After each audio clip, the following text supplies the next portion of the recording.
Welcome to round 4 coverage of Grand Prix Las Vegas. I am Brian David Marshall, and I am joined in the booth by World Team Champion Paul Cheon, the humphiest. And we are watching Eduardo Sadulik. He's playing an elf deck. There you see, what era elf would you say that is? I think that's Chinese 4th edition. You know what? I'm assuming you're going to be much better at this than me. He is playing the elf deck. Right. And he has one card from every year of Magic's history in this deck. And this is something that he spent a lot of time tweaking the list to the point where he's down a Cavern of Souls in this list because he needed to get another land in from a different set. Yeah, he's only playing one Cavern of Souls in his deck, and he's had to get really creative. I mean, even if you look at his elves, there is a Boreal Druid in his deck because he needed a card from that year to put into his deck. That's funny. Meanwhile, Goblin Guide is announcing its presence with authority here. Comes down. Leonardo goes immediately to 17, fetching and shocking himself, playing the Goblin Guide and getting in there. But wow, look at this draw from Eduardo. Heritage Druid. Another elf, that's the Elvish Mystic, and then the Elvish Archdruid. So huge turn 2 for him. So yeah, ton of mana here on the board for Eduardo. Leonardo, he needs to have basically 2 removal spells here if he wants to prevent Eduardo from having a huge turn next turn. You can get the Heritage Druid and the Elvish Archdruid off the board. I mean, he's very likely to have a burn spell for the Archdruid, but even if he does, Eduardo has access to 5 mana next turn, meaning he can play Collected Company. Well, he's going to go Searing Blaze.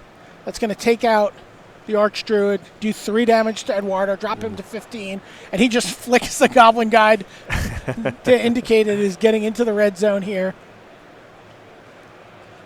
Yeah, but Eduardo out to a great start. Yeah, Eduardo down to 13 life here. Yeah.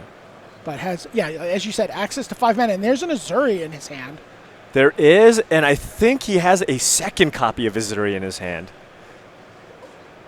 So he doesn't have one of the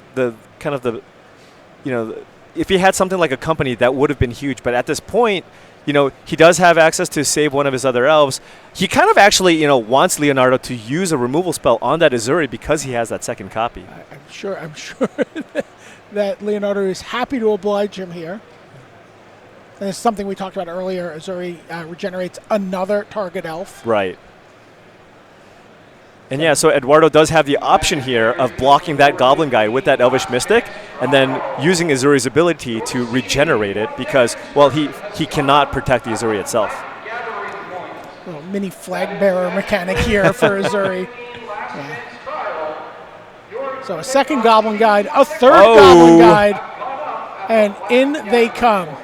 No land there. Is that a Reclamation Sage? I think so. Yeah, that sure looked like it. And it's just going to stay on top. Yeah, often a 1x copy. Great if you're playing a deck with Court of Calling as a kind of a silver bullet, if you will. No way to explore it away here. It just stays there. Yeah. Yeah, but Eduardo's in a really, really tough spot here. He doesn't really have much to do here. Not enough permanents on the board. Even if he wanted to use the overrun effect on the Azuri, he would have to tap down all of his other elves to do so. You see, he's going to go to 9 here, and you see that Leonardo kind of kept his land drop to the second main phase, and now is able to. He's going to play Grim Lava Mage. I thought possibly he would have a bolt there after combat. Yeah, Leonardo not too concerned about this Azuri activation, given that, again, he has to use a lot of his mana creatures to activate the Azuri, and he also knows that Reclamation Sage is on top of the library. And Grim Lavamancer, I mean, probably the best card in this matchup, actually. It has the ability to basically just mow down all of Eduardo's creatures. You can see Leonardo just flicking matches in his fingers there. He's got a Lava Spike and a Skull Crack. Yeah, 9 is a real nice number to get your opponent down to when you're the burn deck. And so with that Grim Lavamancer on the battlefield, he's got 4 cards in his graveyard, so that's already representing 4 damage. And to go with the Lava Spike and the Skull Crack, that would be lethal. So Eduardo needs to find a way to kind of turn it around and quick to be able to kind of put enough pressure with that Azuri and try to end the game before Eduardo can burn him down. Because Eduardo does not have You're an elf deck. You're a green-white elf deck. There's not a lot of removal in the deck, so there's occasionally some life gain in the deck. Yeah. There's occasion. Sometimes you might see Path to Exile potentially, maybe in the sideboard. He does have a spicy card that if he draws could do some work, and that is a Dominaria card. Shalai, Voice of Plenty. Wow. Imagine having that on the board against burn. You and creatures you control have hexproof. Wow, that would be pretty spicy. So if you can find a Court of Calling with Shalai on the board and have enough blockers back, maybe he can turn around. But right now, Eduardo he's 2 turns away from just winning, and Eduardo doesn't have a Court of Calling or the Shalai in hand. Wow. Yeah, so at this point, I'm not even sure. Eduardo has the ability to basically kind of triple block, activate Heritage Druid, and then triple regenerate his creatures. So I don't even know if Leonardo necessarily wants to attack with a Goblin Guide and give Eduardo kind of more looks, because if there's a bunch of lands on top, he might give Eduardo the opportunity to kind of find that Shalai. Right. So I think Leonardo at this point is just kind of on the burn plan. Get you down to 6. Pass your turn, use Lavamancer, use Skullcrack, use Lavamancer again, and that would be lethal. Seems like he might be. So now he plays land and he can do both here. He can Skullcrack and activate his Grim Lavamancer. So this is the turn that Eduardo's got to figure something out. Right. I mean, Leonardo can also consider using the Grim Lavamancer and shooting the Azuri on the board, because that puts pressure on Eduardo's other creatures, because now Eduardo doesn't have the option to triple block and activate Heritage Druid to save all of his other elves. All right, but he passes the turn back. I don't even know what that was. I don't know what he just drew. Oh, it was a Vizier of Remedies. Vizier of Remedies. Okay. So it looks like 2017 accounted for. Oh, right. 2017 accounted for. And Vizier of Remedies does tell us that he's likely playing with Devoted Druid. Yep. Taking a look. He's got Devoted Druid, so that does give him the ability to generate infinite mana with that combination. Devoted Druid plus the Vizier of Remedies means no -1/-1 counters can be placed on your creatures. So, of course, Devoted Druid, it says place a -1/-1 counter on this to untap it, generate 1,000,000 mana, and with cards like Azuri, you can just win the game in one turn. Or Shalai. Or Shalai, yeah. There you get a look at the Vizier. So pretty nice. I mean, this is a little more kind of all in on the combo with the full 4 copies of Court of Calling. Oftentimes you see kind of either black-green elves with the shaman, or you have the green-white version, which could lean to trying to get the combo out here.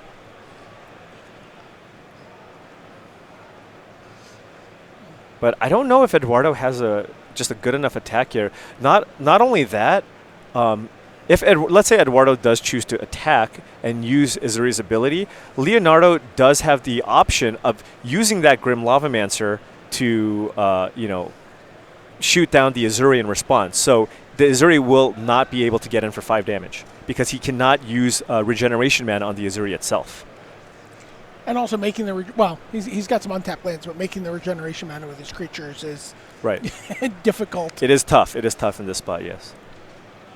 It requires them to tap. Yeah. So no throne here.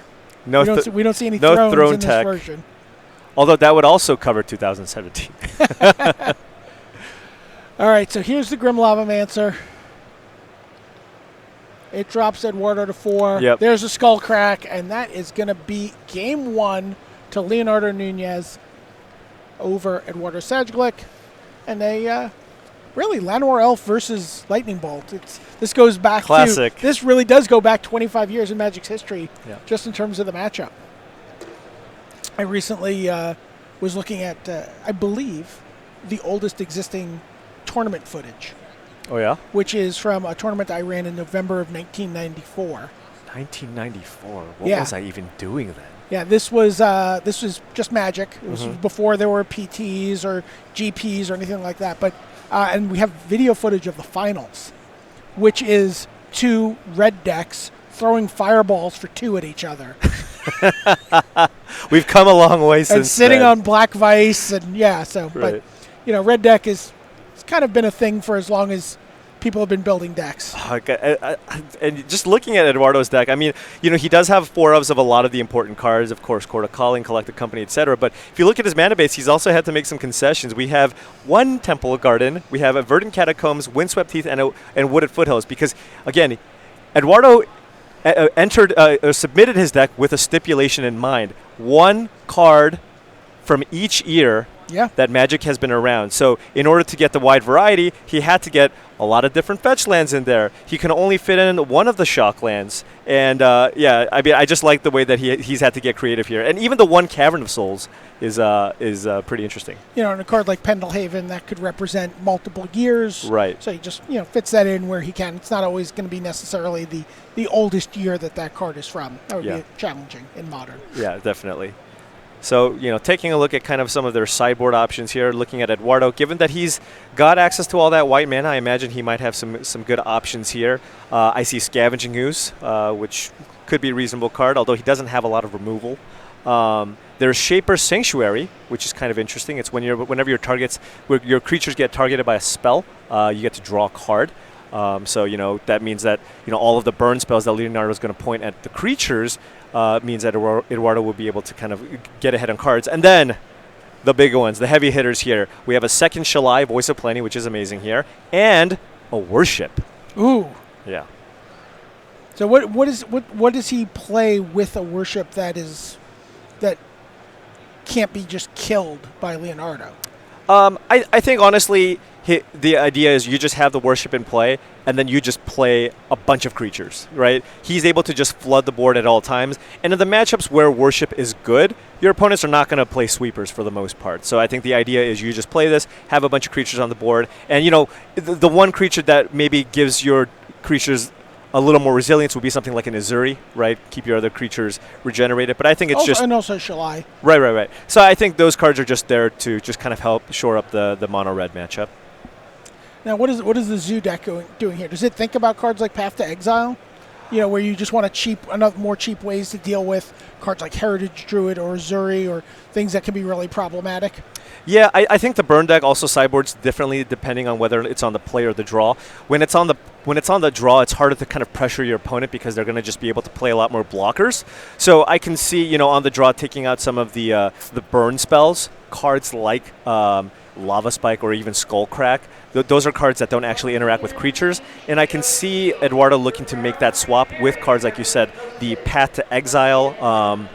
If he expects Worship, he could even maybe look to bring in Destructive Revelry because he doesn't want to just straight up lose to Worship. Another thing he could actually bring in here is Ensnaring Bridge. Right, he saw that this is not the Black Elf deck, which is looking to kill you by maybe Collected Companying into a Shaman, right? This is really kind of an Azuri deck. It needs to attack. Right, it needs to attack. So if you just have the Ensnaring Bridge in play with no cards in hand, it's really difficult for Eduardo to actually, be able to win the game. Right, it puts the pressure on him to find a Court of Calling for something like Reclamation Sage. Exactly. But really, Eduardo is just looking to find a couple extra turns to draw burn and throw it at his opponent. And the thing is, honestly, a lot of burn decks don't really play Ensnaring Bridge. So if I'm Eduardo, I likely board out Reclamation Sage. Is that a Llanowar Elf? All right. I think that's a Llanowar Elf. Yeah, that looks like a Llanowar Elf. I just assume it's a Llanowar Elf. Goblin Guide comes down and hits a land for Eduardo. Yeah. Little extra value. Looks like he got a Windswept Heath off of it.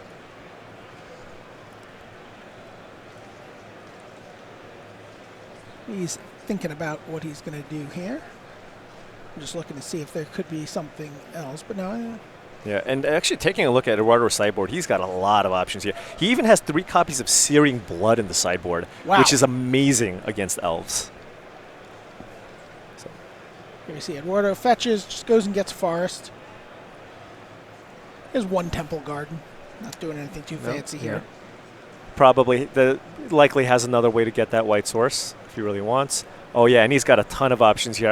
I see a Heritage Druid. I see a Dwinen's Elite that automatically just gives you access to 3 mana. So he's very close to just kind of emptying out his hand here. All right, so there's Elvish Mystic. This is Heritage Druid. That's Dwinen's Elite. That's 2 more elves. Wow. So he had a green mana floating, but the reason why he sequenced it this way is that he now has the Dwinen's Elite back as a blocker for the Goblin Guide. And just rockets out to 6 points of power there on turn 2. He's got a lot on the board, but Leonardo, after sideboard, has basically 7 Searing Blood effects, which is going to do a lot of work here. I mean, he has the ability to use that burn spell to kind of clear the way for that Goblin Guide. So Eduardo does need to be able to follow up this turn with kind of a heavy hitting spell. Collect the Company, Court of Calling, all those cards would be very good.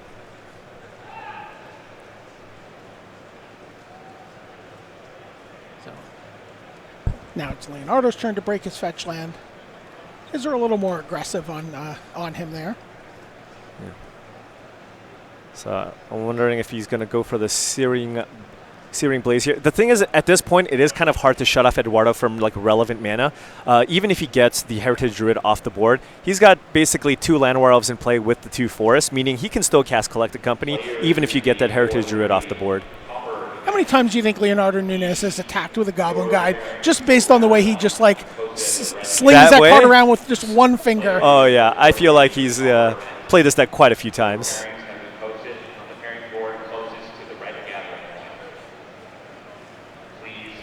All right, let's see if Eduardo can put up a little bit more of a fight than he did in game 1 here. Yeah, this is the big turn. The problem with last game was, he had access to mana, but he didn't have one of those big cards. I see an Azuri in hand. Yeah. I think there might also be a Collected Company, but I'm not 100% sure. All right. Cracks a Stomping Ground. Falls to 11. Okay, so another basic. Are there some elves in that picture? Maybe? Right. Okay, maybe. So there's the Azuri. There is the Azuri, and now Leonardo. I mean, this is a pretty rough board to fight through. Now, at this point, he's going to have to shift gears. He's already gotten Eduardo down to 11, and I think his main kind of path to victory here is kind of trying to burn out Eduardo. But at the same time, this Azuri is now putting a bunch of pressure on Leonardo, so he actually does need to use a burn spell to get that Azuri off the board, which Eduardo is okay with. He's like, all right, well, absolutely. you're going to, But here's another thing. Eduardo actually has access to 5 mana this turn. He can tap Azuri, token, Heritage Root for 3 mana, along with both the Elvish Mystic and the Llanowar Elf, to use the Overrun effect on the Azuri and pumping it up to a 5/5, meaning Leonardo actually needs to use 2 burn spells to get that Azuri off the board. All right, well, here's a Monastery Swiftspear. Or Path to Exile. Path to Exile is going to just take care of it, make things a little simpler here for Leonardo, and now Eduardo has to make some decisions about where he wants to toss regeneration shields around. Yeah, if I'm Eduardo, I likely just use my Elvish Mystic and my Llanowar Elf and put a regeneration shield on both the Heritage Druid and the token, and then just look to block both of the attacking creatures here.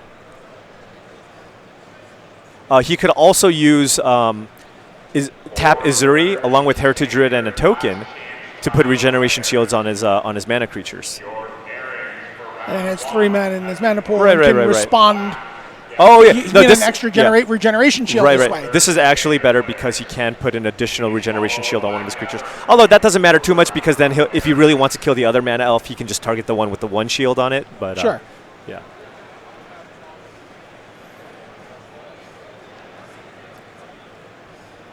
This does give Eduardo access to another land. I wonder if he has a basic plains in here. He does not. But he's got lots of different art forests.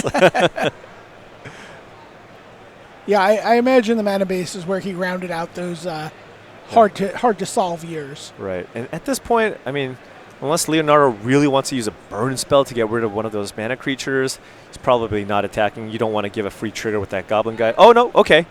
Well, now it's a reasonable attack because you're guaranteed to get in for 2 damage. But it looks like he chose but not you know what? to do Eduardo had that mana floating. He did not put any regeneration shields up. Oh, and okay. Is casting Collected Company here. All right. So Leonardo passes priority, And Eduardo's like, all right, with that mana floating, I'm going to play a company. But now none of those creatures have regeneration shields. Leonardo can just safely attack. And Eduardo didn't actually get one of, a lot of those 3-mana payoff cards. He just got a couple more mana creatures. So he might actually be in trouble here. He gets a land. And there's a Llanowar Elf. Or Elvish Mystic. Elvish Mystic. They're all Llanowar Elf to me. Right. And I don't know why an Empty the Cheons is up on the screen. I'm assuming Luis is in charge of this. But here we are.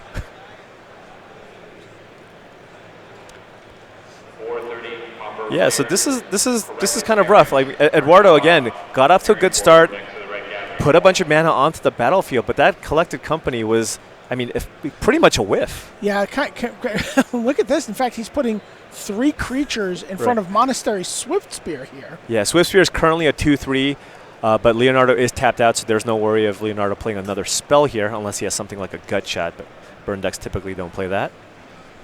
All right.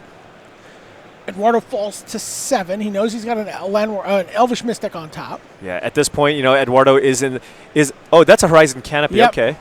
And that's a Devoted Druid. Yeah, but he doesn't have a payoff. Right. Even if he finds the Vizier, he doesn't have the payoff. And at this point, he really needs to find, one of the white cards that I talked about. Although he did cycle that Horizon Canopy. Does he have another white source? All right, well, there is Rift Bolt, and that's getting suspended. Yeah. And also a Lightning Helix in hand. Yeah, now we're in that classic situation where the burn deck just, it's like, hey, I just need to draw one of these cards and I'm going to get you. Eduardo really needs to find like a Court of Calling here. A Court of Calling for Shalai, for example, would be great. Another Horizon Canopy just goes right into the graveyard. There's a Dwynen's Elite. Okay. Oh, and that's a Boros Charm, not a Lightning Helix. Helix. Boros Charm. Oh, okay, wow. He might have also had Lightning Helix. I think he might have also had the Lightning Helix. Did not see that Boros Charm, though. And Leonardo Nunez burns out Eduardo Sajgalik and his elves here to go to 4-0. A little still before the halfway mark here of day one here in Grand Prix Las Vegas. Yeah. And that's the thing. It's been a while. People kind of sometimes forget about the burn deck, right? Everybody always wants to play with kind of the new toys. We had the Hollow One deck, the Humans deck, or whatever. But the burn deck can just like punish any other deck, and it's still, I think, one of the better aggressive decks to play. I think the fact that Collective Brutality was seeing more and more play was kind of pushing burn out. But I feel like, that's also kind of going down in terms of how often you see that card being played. And so, maybe there's a decent opening here for Burn to actually see some more play. Yeah, especially in a huge tournament like this. You play in a small tournament like the Pro Tour, there's certain decision corridors people go down that's going to lead them to play a card. Right. A deck like Collective Brutality, that you're going to see it more often. But in a field like this where people a lot of times are also attached to decks that they love. Right. It becomes a little more open, and Burn is always going to be reliable. Also, this is one of those formats where you just, again, you play what you want, and it's pretty clear that Eduardo is, very, very practiced with this deck. Oh, yeah. I even like kind of the little extra swag he's got when he taps his creature. He's like, yep, send it in. Getcha. Yep. He was just really casual about getting that guy in there. Getting that guy in there. And, also, if you expect a lot of humans, for example, I think Burn is pretty well positioned against that. Searing Blaze does a lot of work, along with, all the multiple copies of the Searing Bloods that he had in the sideboard as well. Oh, interesting. It's kind of, I didn't even think about that as just something that is well positioned to take on that humans deck, which seems so disruptive. But a lot of that disruption kind of falls by the wayside once you have just a whole book of matches. Yeah, when you play Meddling Mage, what do you even name? I don't know, man. I guess Lightning Bolts. I hope you don't play something else. But yeah, the thing is the burn deck just has so many. It's redundant, right? Every spell does the same thing, so it's really hard to just use like cards like Meddling Mage to target something. Even like a card like Kitesail Freebooter, it's like, well, you got like 12 cards in your deck that just get rid of these disruptive options. Right. Yeah. Right. So. Okay, so it sounds like we're gonna talk to Eduardo Sajgalik a little bit about this deck building project that he undertook for Grand Prix Las Vegas here, and we're getting him ready in the feature match area. We're of course talking about Leonardo Nunez and his red deck. He did win the match, but this is just kind of a cool thing that Eduardo's done. again, you see a card like Selfless Spirit in there, and then, Yeah. that takes you back to, a year on the Pro Tour. Well, also Collected Companies also right around the same time, right? Yeah. I think, going with a Court of Calling deck is actually pretty good for attempting to kind of use this stipulation because, you're like, you know what? I need a card from 2013. Well, what can I chord for? And then you can just kind of sneak that into your deck. I feel like that's what Boreal Druid's doing here, right? Right. And I mean, I just like that even Eduardo, who's just, on the Pro Tour, he's a gold pro, and even he, goes to an event as big as this, and he's like, you know what? I'm going to do something a little special for this event. Yeah, well, he's doing something a little special for us right now. He's actually ordering his deck so he can walk us through the 25 years here. Oh, that's awesome. I mean, he did put in a lot of time for this, so I definitely appreciate that. Yeah, that is really nice. Now, do you know if the 25 cards were all, was it the main deck stipulation? I'm not sure. I'm not certain. All right. Because you have a little more room in the sideboard, but if you manage to get it all within the main deck, that's really impressive. Yeah, absolutely. Yeah, the sideboard feels a little bit like cheating. Yeah, right. It's like, I'm just going to put a card I'm never boarding in just to make sure I have, 1990. But then you do see a card like Worship, and maybe that's maybe that's a nod to a certain year. I mean, I don't know. What's your favorite when you think about the 25 years of Magic? Is there a year that really stands out for you in your memory, like as like this key event in Magic? An event.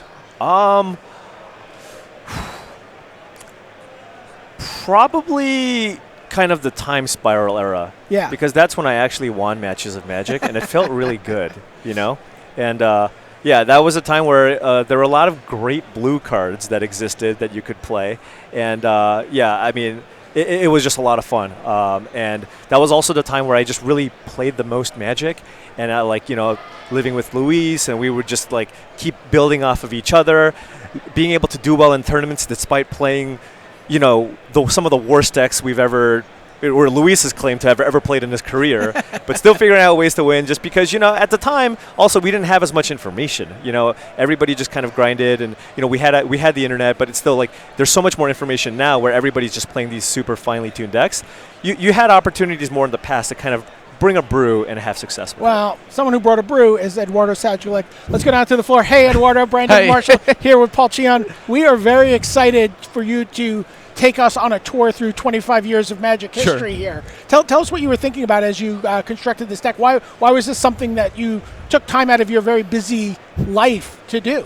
Right. So I was kind of here yesterday and just laying out the deck, trying to figure out one or two cards I needed, and I realized I actually could cover a lot of. It's 25 years, but it's 26 actual calendar years because you have half of 90 free and half of 2018. And I realized I'm actually missing very few gaps, and the deck has both basic forest and Llanowar Elf, and I was like, yes, I can do this. And obviously some of the cards I actually owned but had to rebuy here at the vendors. But I managed to acquire everything. In the end, I managed to get the first card. I'll show you Llanowar Elves from Unlimited. Ooh. Even the artist is here, so I actually even got it signed, which is sweet. That's great. After that, we got a Legends Pendelhaven. Okay. Yeah. The next cards are probably going to be reprints, because Llanowar Elves from 4th edition. Hey. Then we got some Japanese Llanowar Elves from 96. Then we get to we stay in Asia with the APAC lands. I don't know if you know that series of lands is there were promo lands when you bought a booster box, 5 basic lands. And they represented different areas in kind of the, as in the different areas of Asia. Oh, yeah, I have a commander deck over there, and all my basics are APAC lands. Yeah. Good taste. Then we have the fair cards from Urza Saga and Worship. That is in the sideboard, so I was overhearing we were thinking maybe it's a little bit cheaty, but Worship's pretty cool. Worship's a legit card though. People will play it in their sideboard. Right, you see that matchup with Burn. That was kind of what I was hoping to draw. That would have been spot on there. Yeah, one of your 4-mana white cards would have been great. Oh yeah, the Shalai, the word. Yeah. Then we have the Eurolands. This one represents Brocéliande in France, I believe. And these lands are also gorgeous. They're very similar to the APAC ones. This is the hardest card I had to find, an Invasion Basic Forest. There's no real Promo Land series from 2000, so finding this was tough, but we managed it. Then we got a 7th edition Llanowar Elf. It's actually one of the very first sets I played. Like, when I started playing, we just played with our cards in the playground. None of this double sleeving nonsense. Mm-hmm. It was just like pure Magic, right? And like I like still owning like a card from that era. Mm-hmm. So I acquired like this a long time ago. It's like a French as well because I come from France. So a lot of nostalgia in this card. That's why we couldn't read it. Right. We're like, what? We're like, what is it? I know it's a mana creature. I'm not sure which one it is. My opponent just asked, what is it? I was like, Llanowar Elves. That's why you saw him. Oh, okay. Let's move on. Then we got a Windswept Heath, Onslaught. Another arena land. So these you could play in your store. You got some basics. This was like the forest of the series. Then we get to the actual cards. So like these are all uniques. And they should all be original printing if I'm not mistaken. So you got Eternal Witness right here. Yeah. Then you got Court of Calling. Nice one. Yeah. Then you got Boreal Druid, which I did put in my deck, but not for the stipulation. I actually think it's correct to run exactly one. Oh, wow. Okay. It just happened to be the only 2006 card in my deck. Wow. So it just fit both of what you were trying to do. Yeah, exactly. It's just spot on. Like perfect. I did the math like on whether I wanted 9 or 10 one-mana creatures, and it turned out not. They were both equal, but cutting one of them allowed me to play like a Silver Bullet, which was at Eternal Witness, which conveniently was from 2004, but that's an aside. Then we got our Horizon Canopy, one of the best lands in Modern, with the future sideboarder. Devoted Druid, part of the combo of the deck. Yep. Then you got Elvish Archdruid, so the original M10 printing. Azuri Renegade Leader. Yep. Yep. Then we got a Commander Scavenging Ooze. So 2011. This one's also in the sideboard, but I think it's okay. Okay. Then we got the good old 2012 Cavern of Souls. Yep. Just the one. I heard there was some amount of shaving you had to do on the Cavern of Souls here. Yeah, so the deck ideally would probably run 2 caverns. I don't think it's that great in green-white elves because most of your elves are just straight up green. It does have utility and allowing you to cast your white creatures sometimes. So I like having access to free basic forest at least in the deck, so I shaved it for a forest. Although in that game I got to get the 4th land off path, so it wasn't maybe that bad. Yeah. So it was a change. Yeah. Then we got Elvish Mystic, Reclamation Sage, which I think might come back. I don't know. It's like a really cool card as well, the Game Day promo. And the last cards, the last elf is Dwynen's Elite from 2015. That could have also been Collected Company. Just a really big card in the deck. Right. And the last 3 cards are white, Selfless Spirit, Vizier Remedies, and Shalai, Voice of Plenty. And I think the nicest part about this whole series is, like, you can play both Llanowar Elves and Shalai in Standard, right? Like, both are from this Dominaria Limited. So I like it that, like, the start and finish is the exact same. But, yeah. So, yeah, it was, like, really... Like, I thought it was a cool project, because at the end of the day, like, even... Like, I would identify easily as a Spike, right? Like, I like playing competitions and winning and doing the best I can and preparing.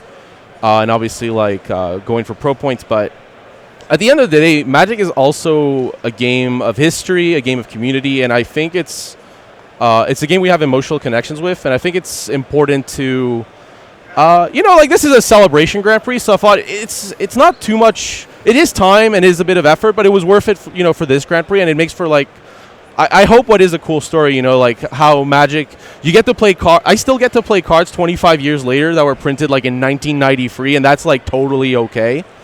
And I just love that aspect, right? That I can marry cards from 93 with cards from 2018 and that they can make a deck. Like that to me makes the game really cool. Yeah, absolutely. We really appreciate the time you took to do that and taking the time to talk with us. We'll let you get over to Artist Alley so you can get that Llanowar Elf signed here today. Good games the rest of the way throughout the weekend, Eduardo. Yeah. Thank you so much. Bye-bye. That was super cool. Yeah, I got a little feels, Yeah, just like we've been playing and enjoying this game for so long, and the fact that somebody just went out of their way to do something a little bit different just for this one specific tournament, it's nice. Very cool. We're going to be back. We have some more Magic to show you, but we have a little break, and then we will be right back. Don't go anywhere.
to the booth here, round 4 of Grand Prix Las Vegas. Brian David Marshall here with Paul Cheon.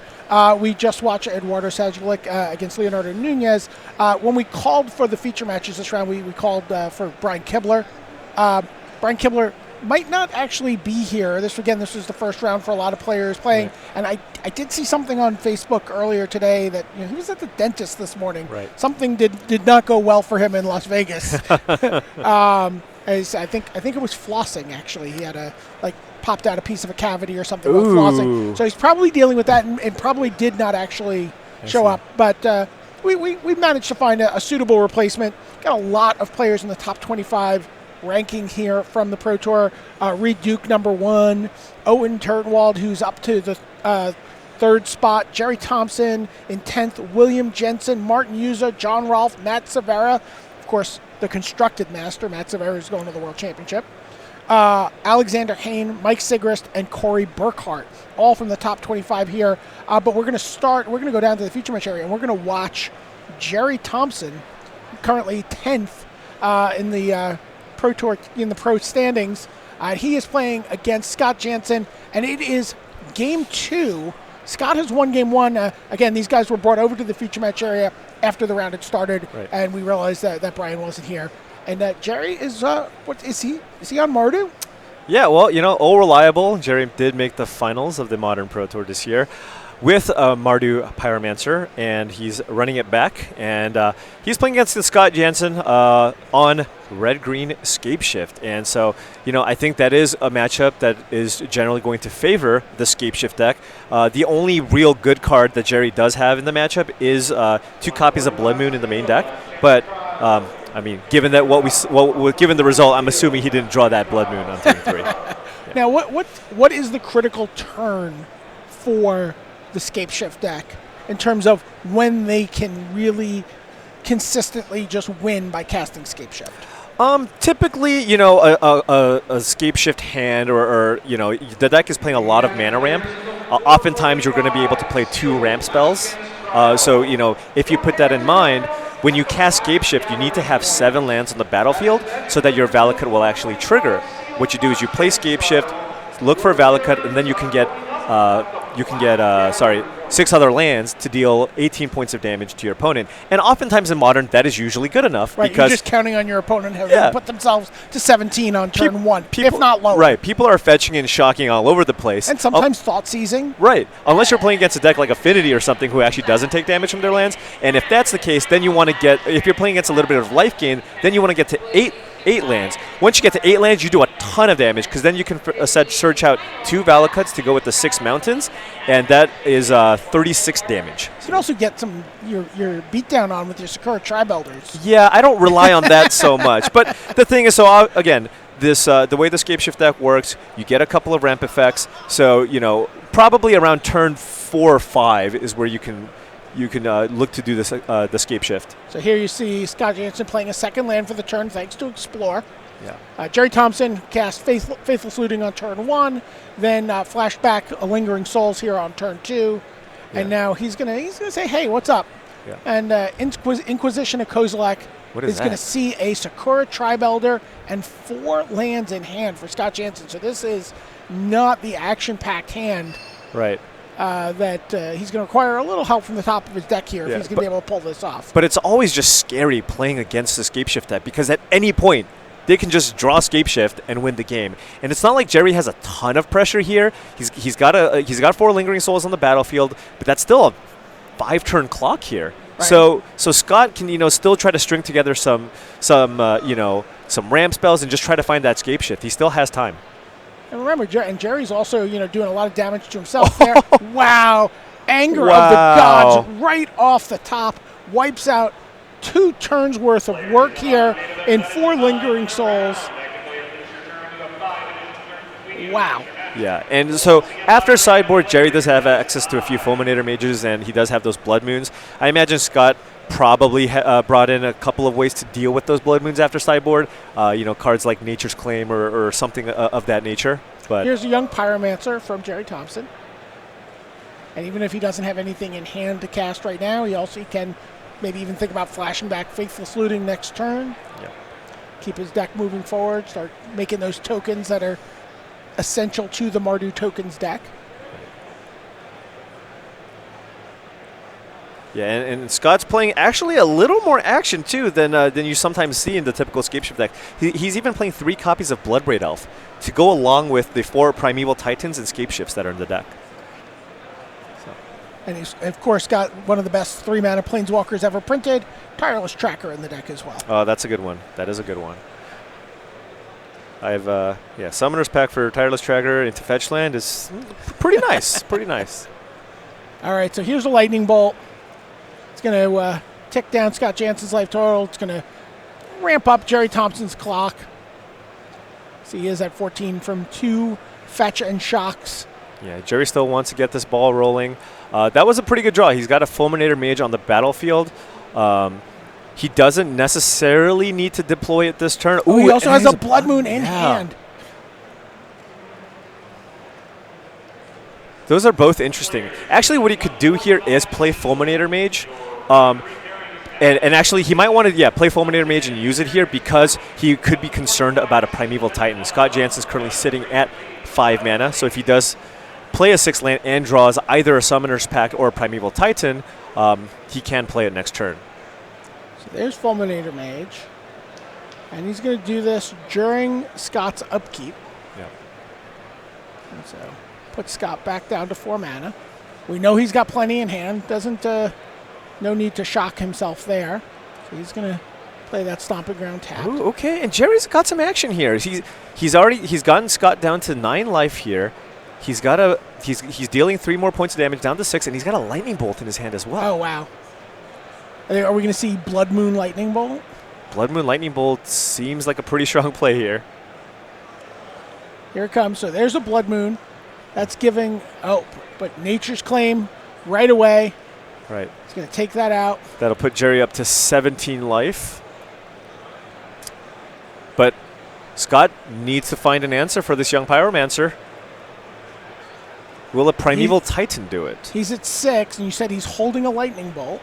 Yes. There's Sakura Tribe Elder. Okay, so Lightning Bolt to the face. Scott is now down to 3. So he can fall to 1 here. Right, he can block the young Pyromancer and go to exactly 1. And Scott is still drawing live here, given that he used that Nature's Claim on the Blood Moon. Oh, nope. He's going to Brutality. Collective Brutality card we talked about on the other end of this feature match round. And, okay, Jerry Thompson evens things up 1 game apiece. Mardu Pyromancer ties it up against Titan Shift. Yeah, it's so important that Jerry draws those 3 mana disruption elements, right? The Fulminator Mage to prevent the Primeval Titan from being, making it onto the battlefield. The hand disruption obviously is good. Not great against potential top decks. The Titan Shift deck is capable of lots of great draws.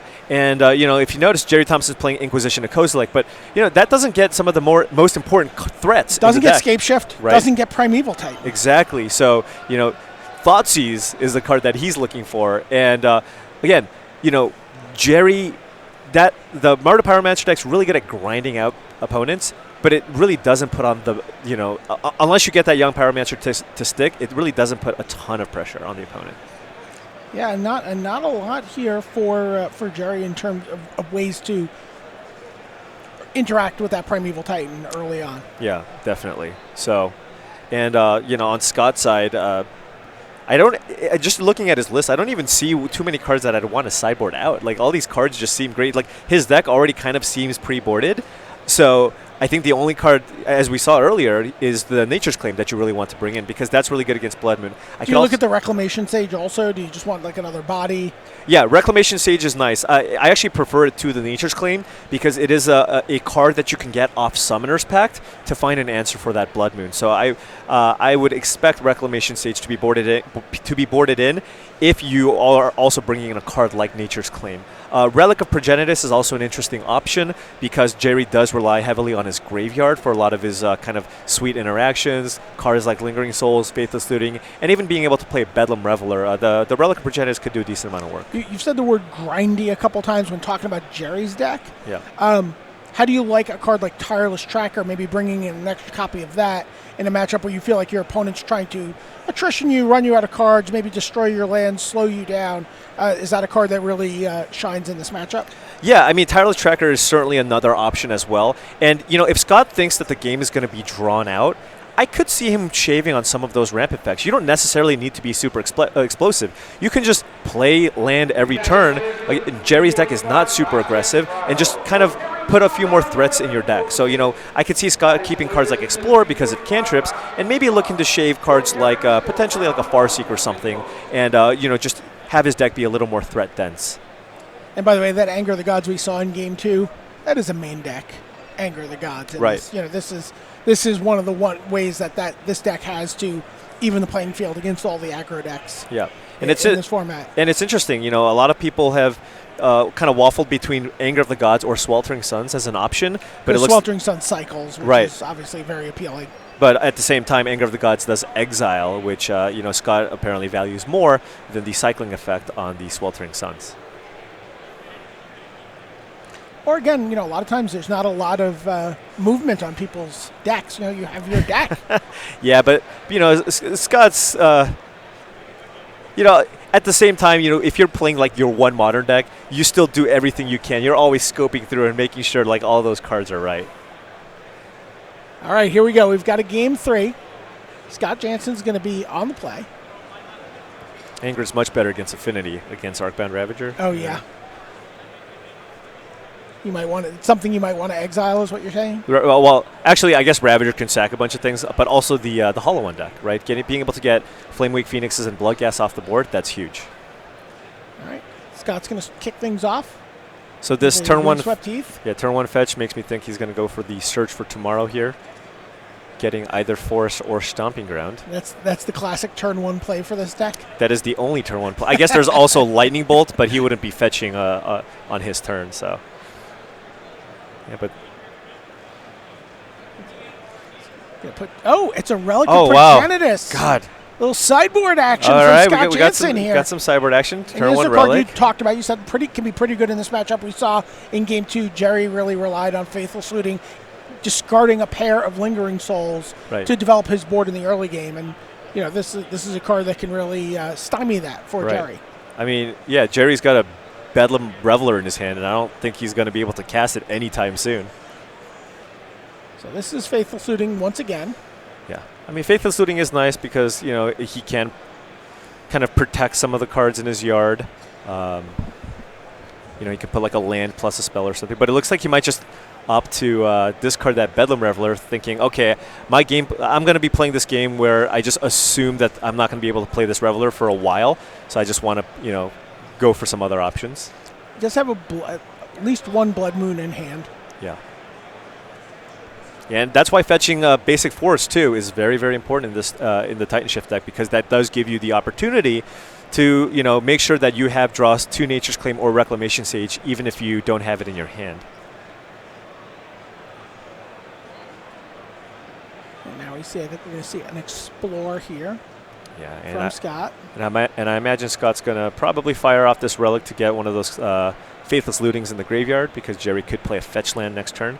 No reason to wait on the activation. Okay. So there's Farseek.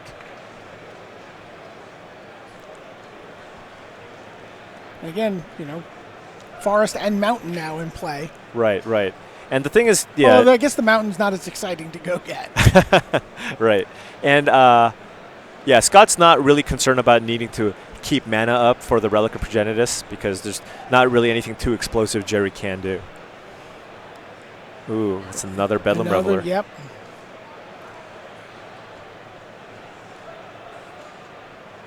The Bedlam Reveler looking pretty bad right here. Yeah.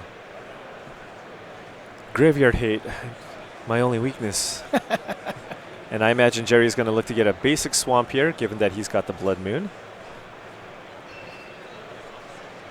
And Jerry's also, it's kind of a veteran thing that you're just always going to be, let me just get one of these basic lands out right now while I can. Yeah, definitely. So, yeah, very nice start from Scott. Has that got that fetch for that basic forest, played the ram spell, and has the relic to disrupt Jerry a little bit. Now can he follow that up with a threat? How about a Bloodbraid Elf? That's a threat. That counts. Let's see. Oh. Ooh, no, can't cascade into prime time. Oh no! Jerry's like, do you want to target your Relic of Progenitus? It is a legal target. That's sometimes, that's always been a thing with Cascade is makes sideboarding challenging sometimes. Yeah, Scott declines. Yeah, for example, playing Cascade spells with counter magic is a nombo. Are you going to tell me you've never done that? No. At a Pro Tour? I did, but my counter spell was a 4-mana spell, so I couldn't cascade into it. Yeah. That was my tech. Turns out it was better just to play things you can cascade into. Yeah. You see a Dreadbore in hand for Jerry. How concerned is he about this Bloodbraid Elf? Give me a 1 to 10 here. A 1. Okay. Yeah, he's not concerned at all. He's got the Young Pyromancer going. All right, so Thoughtseize. Is that's a Explore? So that's an Explorer, a Primeval Titan, and a Nature's Claim. It looks like. Okay. Or is that an Obstinate Bella? I can't tell because it's no, it's not an Obstinate Bella. Yeah.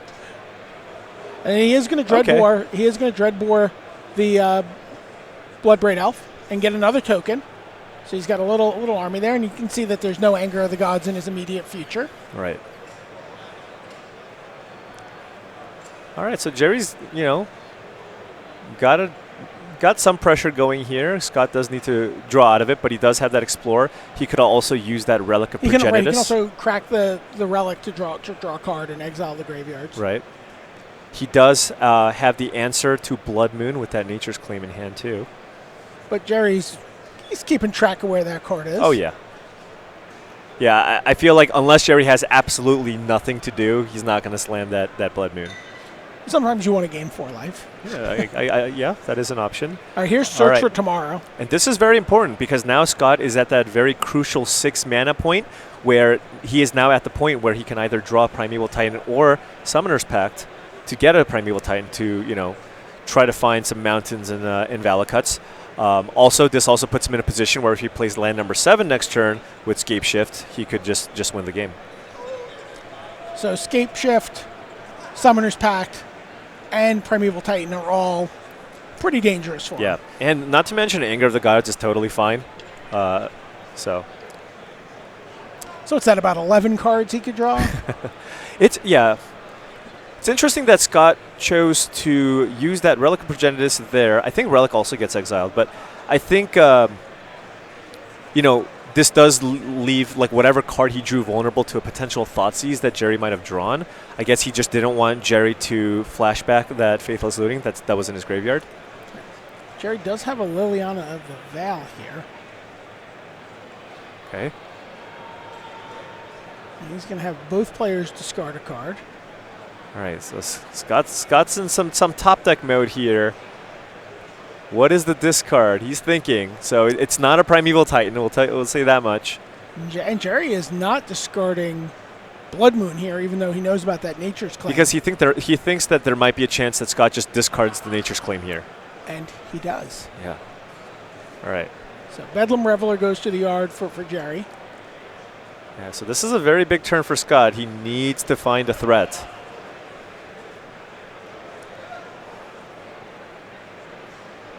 And of course, Jerry's just asking him, did you draw it? It's really hard to tell. Did he draw it? I don't know. That looks like... it is! Titan. Okay. So he's got a Primeval Titan, but... And he has a land drop. He has a land drop still. He has a land drop, but he's gotten 2 forests, so he can't actually activate... He can't trigger the Valakut just yet, right? Because he's got... Let's see. Now he's got 5 mountains on the battlefield. So, if the last card in his hand is a mountain, then he can use that to get either... he's going to definitely use that to get that Liliana of the Veil down to 1, so Jerry can't use the minus ability to get that Primeval Titan off the board. All right, there's a Stomping Ground. Points to his Valakut, points to Liliana. Yeah, but Remember, Jerry's got that Blood Moon in hand, which is going to shut off Primeval Titan's ability. But you know what Primeval Titan ability it doesn't shut off? 6/6? 6/6, trample. Go get some lands. Right. What did Jerry Dreadbore? I wonder if Jerry's like kind of wishing that he used that Dreadbore. The Bloodbraid Elf. Right. There's a little reminder here. Oh, by the way, all that stuff gone. Yep. This is a time walk match, so we couldn't actually affect that from the booth. Yeah, so looking at the current board, I mean, I feel like Jerry basically has to play Blood Moon here because, otherwise you're just going to lose. And then Jerry doesn't even have an attack here. So, Scott is currently winning the race. Jerry's sitting at 12 here. And Jerry also had the option there. He could have looked like he had another Liliana the Veil in hand. Did he? Yeah. I believe his last card is Liliana the Veil. Okay. So, what if Scott wants a Sakura Tribe Elder?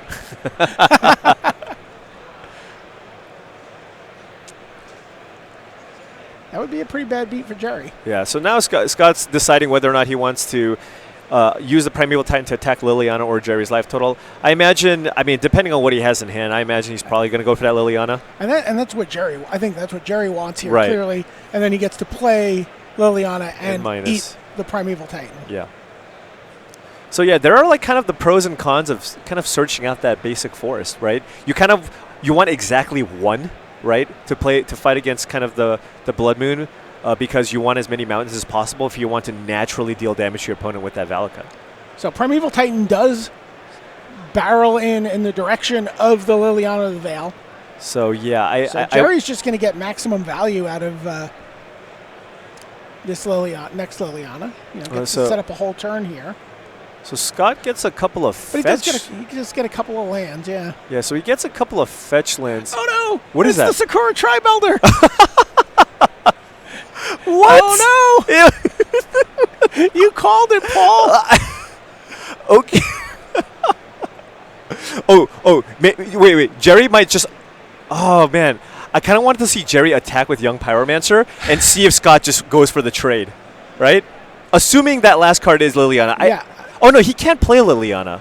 There's a Blood Moon on the board. Oh, of course. Right. Yeah. Okay. Of course. So okay.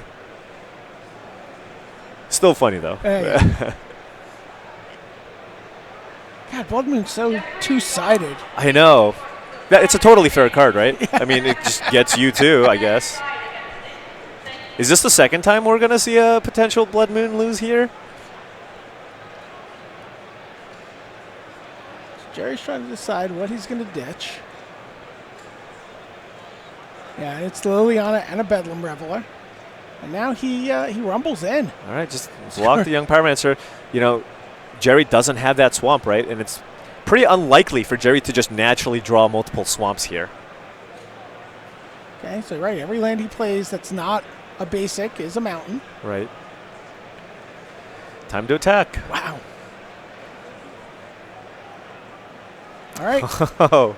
He just gets to keep digging cards out of his deck. So Scott's going for a bunch of fetch lands here to keep up multiple triggers with the Valakut, but wonder, I guess there's also consideration to maybe get a second with the Primeval Titan in case Jerry finds like a Fulminator Mage or something. Although Scott is very comfortably just kind of winning this battle here. Jerry just needs to find an answer because sometimes, Colossal Dreadmaw gets it done. 6 mana, 6/6 trample. Get in there. Tearing the lands out of your deck is not bad either along right. the way. That is certainly going to pay off for Scott. Yeah, Scott's got a high density of threats in his deck, given that the Primeval Titan's gotten many triggers here. The drain here, so that gives Jerry another turn. That puts Scott down to 9, Jerry up to 8. The Primeval Titan attack will get Jerry down to 2. Now, Jerry is now in a position where if he draws Lightning Bolt, wow, he can actually win. Although that is typically a card you might sideboard out. Although we saw him actually win game 2 with it. But a little confusion about which card. Scott drew a card and kind of flicked a card off the top of his library by accident there, and they're just trying to figure that out. But it looks like they worked it out okay. So Scott just wants any creature.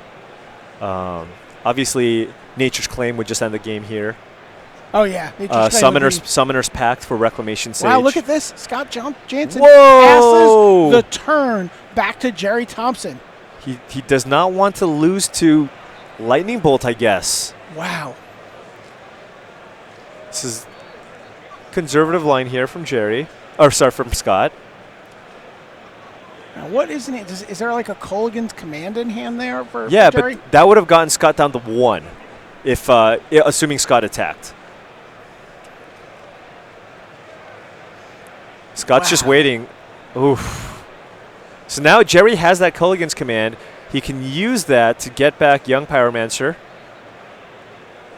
and either deal damage or get Scott to discard a card, but I would assume Scott's hand is not very good here, right? So I mean, he has so much mana. He has access to. He can still cast almost everything in his deck. Yeah. Okay. I think I like Shock with Culligan's Command and get back Young Pyromancer and just play it. And that's what it's going to be. And Jerry Thompson gets Scott Jansen down to 2 here. Is this exactly enough? Yeah, this is. If Scott doesn't draw anything, this is exactly enough. And had Scott chosen to attack last turn, he would have won. Needs a burly protector in the form of Sakura Tribalder once again. The burliest. Oh, it's Explorer! What is that? I think that was an Obstinate Baloth. Oh, that's huge. Does he have? But he just used 1 green mana for the Explorer. I can't see if he has. No, I don't. He doesn't have a second. He doesn't have a 3rd forest. He doesn't have a. Yeah, he's got like 10 mountains in play and only 1 forest. Wow. Like, Jerry, please Liliana Plus. Oh no, that would be insane. Oh wow! If only Scott chosen to attack there.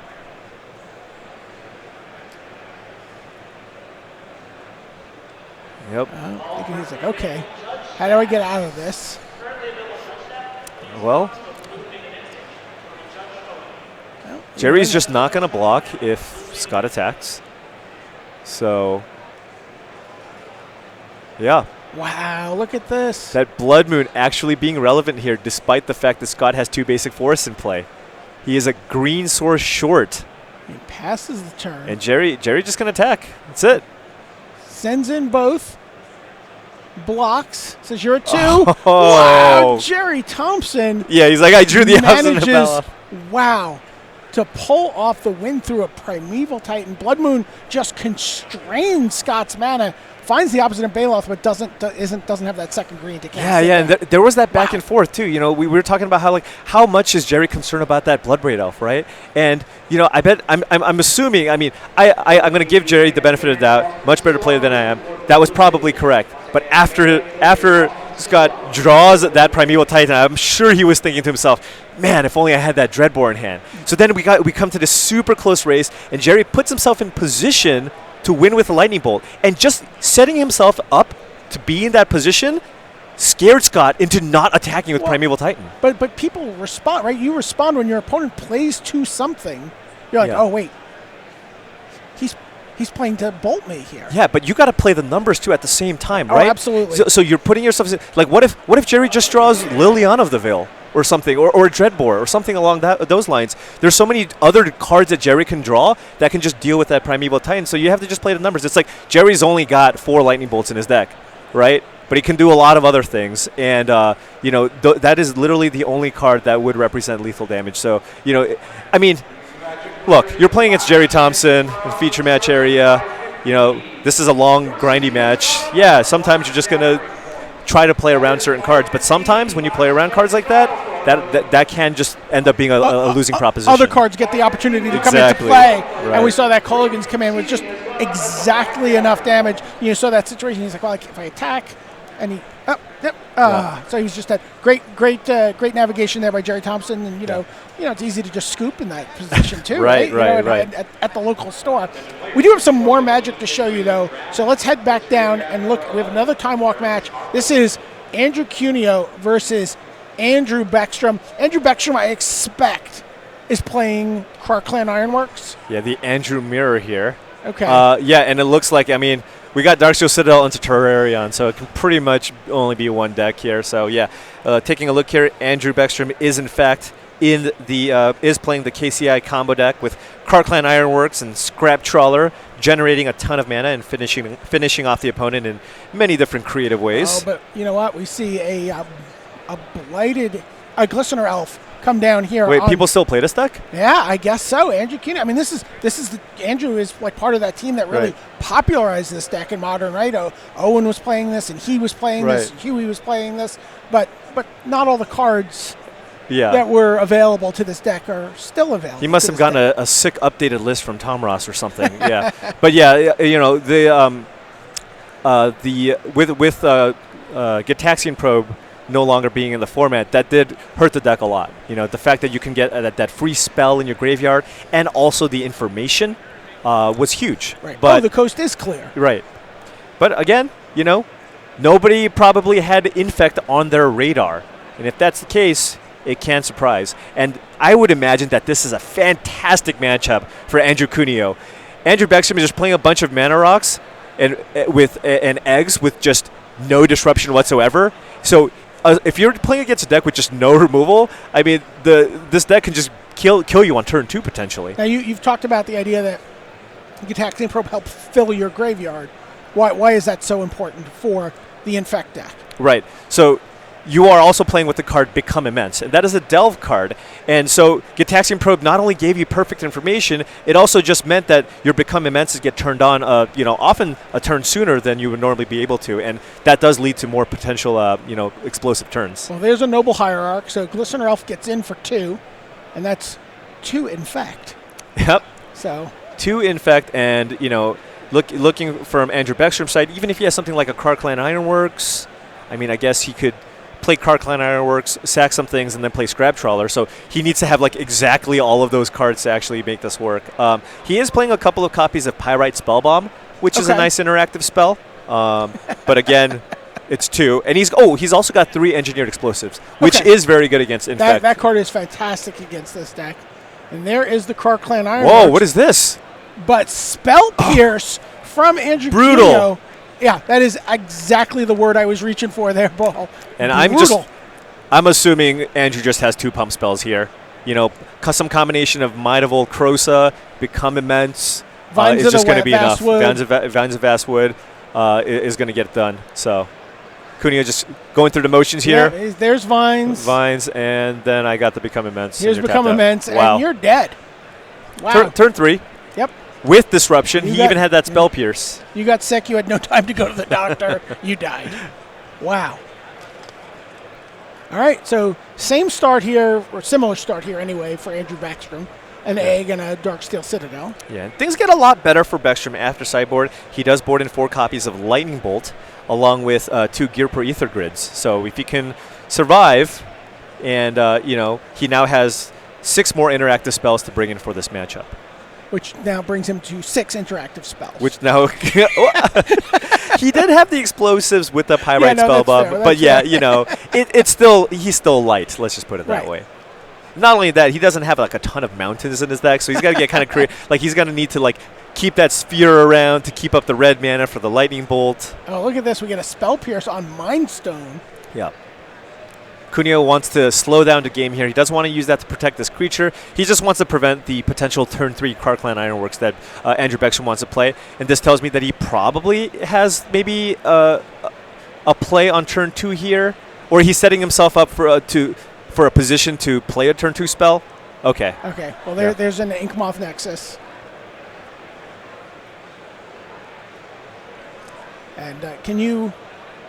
How much damage can you get across on turn 3 with? Well, there's the Mind Stone again. No third land, it looks like. Well, it depends on how many mutagenic growths Andrew Kunio has. That's the thing. There's always that fear that your opponent just has like 3 mutagenic growths and a Might of Old Krosa, and that would get it done. All right. Well, here we go. Breaking of Verdant Catacombs. Probably just getting another breeding pool here. Oh, okay. Basic Forest, playing around Blood Moon. Does the Ironworks deck often play Blood Moon? I doubt it, but anything's possible. Yeah. Wow, and there's a Viridian Shaman. Wow. Or I guess the Viridian Corruptor. Viridian Corruptor. Viridian Corruptor, which is a play off the Viridian Shaman. Right. Wow. Fantastic card in this matchup. All right. It has, in fact... Ooh, there's a Lightning Bolt. Lightning Bolt, but are we going to see a mutagenic growth? Oh, is there a mutagenic growth? Oh, there it is! The free spell! The other free spell. 4/4. Yep. So now Backstrom needs another Chromatic Sphere into another Bolt. Wow. Or wait for it, an Ichor Wellspring. All right, Ichor Wellspring, draw a card. And now 2/2 is a really great sizing because now Kunio has many different +4 pump spells in his deck. So if he just has 2 in his hand, this will just be lethal. There's Grove of the Burn Willows. Oh, Lightning Bolt? And Andrew. Nope. No, it's Ancient Stirrings. And he's completely tapped out here. So now if Kunio just has 2 pump spells here that can pump up the Corruptor for 4 or more, that would do it. So again, Might of Volcroza into Become Immense. Any combination of those things would work. Gets another Grove of the Burn Willows. Lightning Bolt was the top card on his Ancient Stirrings. Close. All right. So there's a Pendelhaven. And he shows him Vines of the Vastwood. Yeah, can't double gut shot this. And Might of Volcroza. And that's the game. Andrew Kunio wins 2 very quick games. What is that, 5 minutes of total playing time? That was just like 7 turns total. Yeah. Yeah. Making that deck look really good. Is that has the whole Modern community just been sleeping on the Infect deck? Well, that's the thing. I think with kind of I think it was poorly positioned immediately after the unbannings of both Bloodbraid Elf and Jace the Mind Sculptor, because those are decks that play lots of cheap interactive spells. But I think people have been kind of shying away from those decks because we've had lots of kind of more linear strategies like Hollow One. So when people are not playing Lightning Bolts or Fatal Pushes as much as they used to in the past, the Infect deck becomes a much more viable option. If people are looking to go over the top with these weird decks like Karkland Ironworks, that's when, boom, you can play that Infect deck and just surprise people. Now, how does Infect match up against something, let's say, Humans, which is one of the big decks in the format? You know what? I'm honestly not that sure because we haven't really seen that matchup being played. And once Humans got really popular, Infect kind of slowly faded out of the metagame. My guess is, given that Andrew Kunio chose to play this deck, he's okay with the Humans matchup. Okay, well, something to keep an eye on as we move throughout the rest of this day 1. But that's it here for round 4 at Grand Prix Las Vegas. Brian Dave Marshall, Paul Cheon. We're going to be turning it over to Gabby and Luis right after this.